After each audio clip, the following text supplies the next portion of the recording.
का वकील भैया तुम आगे बढ़ो, हम तुम्हारे साथ हैं।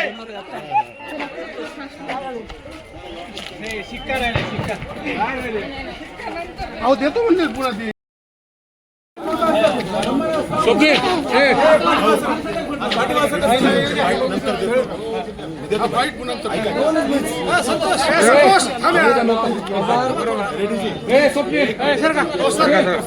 तुम्ही उभा टाका सर